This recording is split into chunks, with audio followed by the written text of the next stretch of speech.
Driving licence बनवाने के लिए काफी उलझन सी महसूस होती है, क्योंकि इसके लिए आरटीओ ऑफिस जो जाना पड़ता है और कभी कभी तो टाइम बचाने के चक्कर में इसको बनवाने के लिए किसी को एक्स्ट्रा पैसे भी देने पड़ जाते हैं। लेकिन अब ऐसा नहीं है। अब आप बिना आरटीओ जाए, बिना किसी को एक्स्ट्रा पैसे दिए हुए आप घर बैठे अपने मोबाइल फोन के माध्यम से अपना ड्राइविंग लाइसेंस बना सकते हैं, क्योंकि अब घर बैठे ऑनलाइन ड्राइविंग लाइसेंस बनाने का प्रोसेस काफी ईजी हो चुका है। शुरू करते हैं घर बैठे ऑनलाइन ड्राइविंग लाइसेंस को बनाने के प्रोसेस को और चलते हैं मोबाइल की स्क्रीन पर। तो इसके लिए सबसे पहले आना होगा आपके मोबाइल फोन के गूगल पर, आप टाइप करेंगे ड्राइविंग लाइसेंस ऑनलाइन अप्लाई, उसके बाद एंटर कर देंगे। एंटर करने के बाद परिवहन.gov.in की वेबसाइट का पहला लिंक आपको दिखाई देगा। इसी लिंक पर आपको क्लिक कर देना होगा, जहां पे सबसे पहला वाला जो ऑप्शन आप देखेंगे ड्राइवर्स/लर्नर्स लाइसेंस, इस पर आपको जो मोर वाला ऑप्शन यहां पे दिखाई दे रहा है, इस पर आप क्लिक कर दीजिए। क्लिक करने के बाद स्क्रीन को थोड़ा सा ऊपर के साइड में स्क्रॉल करेंगे और यहाँ पे आप देख रहे हैं कि सेलेक्ट स्टेट नेम, यहाँ पे क्लिक करेंगे और यहाँ पे आपका जो भी स्टेट है, जिस भी स्टेट से आप बिलोंग करते हैं, उस स्टेट का नाम यहाँ से आप चूज कर लेंगे।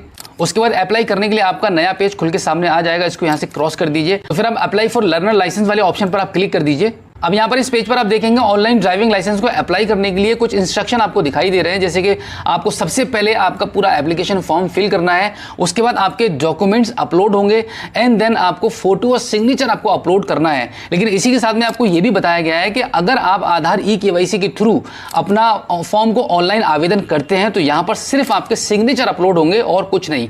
तो चलिए हम आगे बढ़ते हैं और यहाँ पे नीचे जो ऑप्शन आप देख रहे हैं कंटिन्यू का, इस पर हम क्लिक कर देते हैं। क्लिक करने के बाद यहाँ पर देखिए आपको कुछ ऑप्शन चूज करने के लिए मिलते हैं। जनरल है और भी कुछ नीचे ऑप्शन आपको दिखाई दे रहे हैं, बट आपको हमेशा जनरल वाले ऑप्शन को ही टिक करना है। ये पहले वाले ऑप्शन पे जो टिक है वहीं पे टिक रहने दीजिए, सबमिट कर दीजिए। सबमिट वाया आधार ऑथेंटिकेशन वाले ऑप्शन पर हम क्लिक कर देंगे और उसके बाद हम इसको सबमिट कर देते हैं। इसको हम पहले ओके कर देते हैं। तो यहाँ पे हम आधार वाले ऑप्शन को चूज कर लेते हैं। दो ऑप्शन मिलते हैं आपको बेसिकली, पहला आपको मिलता है आधार, फिर दूसरा मिलता है वर्चुअल आईडी। दोनों के माध्यम से आपका काम हो जाएगा, लेकिन अमूमन लोगों के पास आधार नंबर होता है, तो हम यहाँ पे आधार को चूज कर लेते हैं। आधार चूज करने के बाद यहाँ पे आप नीचे देखेंगे आपको आपका आधार का नंबर यहाँ पे एंटर करना होगा, तो यहाँ पे हम आधार का नंबर एंटर कर देते हैं। आधार नंबर एंटर करने के बाद जनरेट ओटीपी जो लिखा हुआ है, इस पर आप क्लिक कर दीजिए। इस पर क्लिक करने के बाद आप देखेंगे आपके आधार कार्ड में जो नंबर रजिस्टर्ड है उसके लास्ट के 4 अंक यहाँ पर आपको दिखाई दे रहे हैं। इस नंबर पर आपका ओटीपी चला गया है, वो ओटीपी आप यहाँ पे एंटर करेंगे। ओटीपी हमने एंटर कर दिया है। उसके बाद आप यहाँ देखेंगे टर्म्स एंड कंडीशन आपको एक्सेप्ट करनी है, यहाँ पे टिक कर दीजिए और नीचे भी आप टिक कर दीजिए और यहाँ पर भी आप टिक कर दीजिए।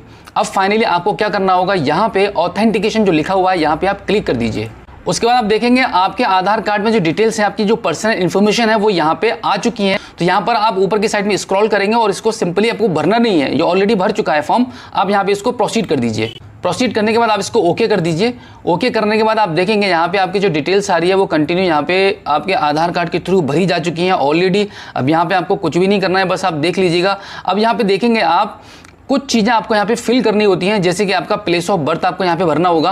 प्लेस ऑफ बर्थ फिल करने के बाद अब यहाँ पे कंट्री ऑलरेडी सेलेक्ट है। अब यहाँ पर क्वालिफिकेशन आपको आपके सेलेक्ट करनी पड़ेगी कि जो भी क्वालिफिकेशन है आपकी, वो यहाँ पे आप अपनी क्वालिफिकेशन को सिलेक्ट कर लीजिए। क्वालिफिकेशन सिलेक्ट होने के बाद आप यहाँ देखेंगे ब्लड ग्रुप यहाँ पे लिखा हुआ है। अगर आपको आपके ब्लड ग्रुप के बारे में पता है तो यहाँ पे आप इसको क्लिक करके आप अपना यहाँ पे ब्लड ग्रुप के बारे में मेंशन कर सकते हैं, अदरवाइज आप यहाँ पे अननोन छोड़ सकते हैं। उसके बाद यहाँ पे आप देखेंगे आपके आधार कार्ड में जो मोबाइल नंबर रजिस्टर्ड है वो नंबर यहाँ पे आपको फिल करना होगा। मोबाइल नंबर फिल करने के बाद यहाँ पे आप चाहें तो एक कोई अपना अल्टरनेटिव मोबाइल नंबर भी दे सकते हैं। इसी के साथ में यहाँ पे आइडेंटिफिकेशन मार्क भी आपको लिखना होता है, जैसे कि बॉडी में आपके कोई भी निशान है जिससे कि आपकी पहचान हो सकती हो, वो यहाँ पे आप चाहें तो फिल कर सकते हैं, अदरवाइज आप इसको खाली छोड़ दीजिए। उसके बाद आपका जो स्टेट है, आपका डिस्ट्रिक्ट है, वो यहाँ पे ऑलरेडी आपके आधार कार्ड के डेटा के हिसाब से भरा हुआ होगा, बट यहाँ पे अब आपको आपकी तहसील चूज करनी है। हम तहसील यहाँ पे चूज कर लेते हैं। अब यहाँ पे हम देखेंगे नीचे की साइड में आपको आपका गांव या टाउन जो भी है आपका, आपके तहसील के अकॉर्डिंग यहाँ पे आपको चूज करना होगा। गांव सेलेक्ट करने के बाद आप देखेंगे यहाँ पे आपका जो कंप्लीट एड्रेस है वो ऑलरेडी भरा हुआ है पिन कोड के साथ में। अब यहाँ पर इसको आप थोड़ा सा ऊपर की साइड में स्क्रॉल करेंगे। उसके बाद आप देखेंगे यहाँ पे आपको आपका व्हीकल चूज करना पड़ेगा कि आप जो लाइसेंस बनवाना चाह रहे हैं, किस प्रकार का लाइसेंस बनवाना चाह रहे हैं, किस प्रकार का वाहन आप चलाएंगे। तो यहाँ पे motorcycle with gear non transport लिखा हुआ है, इसको आपको सेलेक्ट करना है। और इसी के साथ में अगर आपको 4 व्हीलर भी ड्राइव करनी है आपके ड्राइविंग लाइसेंस के थ्रू, तो फिर आपको लाइट मोटर व्हीकल यानी कि LMV पे भी चूज करना है और उसके बाद यहाँ पे आपको ओके कर देना है। ओके करने के बाद फिर से उसको ऊपर के साइड में थोड़ा सा स्क्रॉल करेंगे और यहाँ पे 0 सेलेक्टेड लिखा हुआ है, यहाँ पे क्लिक करेंगे और इन दोनों को यहाँ से आप सेलेक्ट करके इसको यहाँ से ओके कर देंगे। उसके बाद आप नीचे की साइड में आप देखेंगे डिक्लेरेशन के नीचे यहाँ पे ब्लू कलर में सेल्फ डिक्लेरेशन फॉर्म 1 लिखा हुआ है,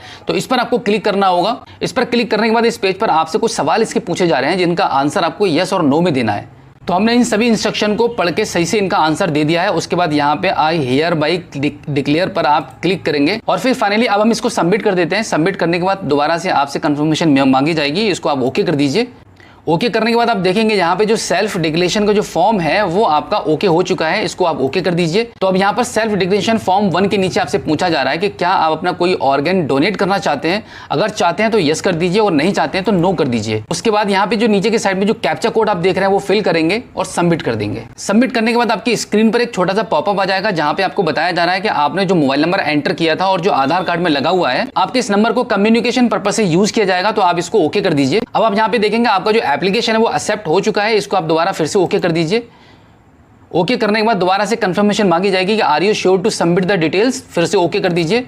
फाइनली ओके करने के बाद आप देखेंगे आपके मोबाइल की स्क्रीन पर दोबारा से ये पॉपअप आ चुका है जहां पे लिखा हुआ है congratulations your application has been submitted successfully.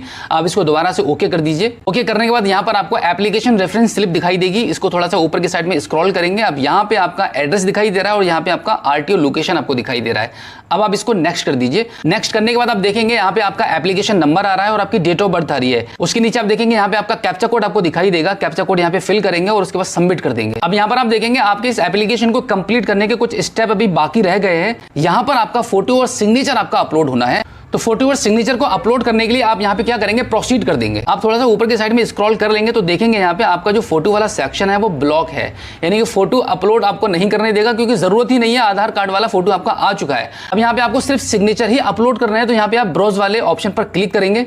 उसके बाद यहाँ से हम अपना सिग्नेचर चूज कर लेते हैं। सिग्नेचर चूज करने के बाद अपलोड एंड व्यूज फाइल पर हम क्लिक करेंगे।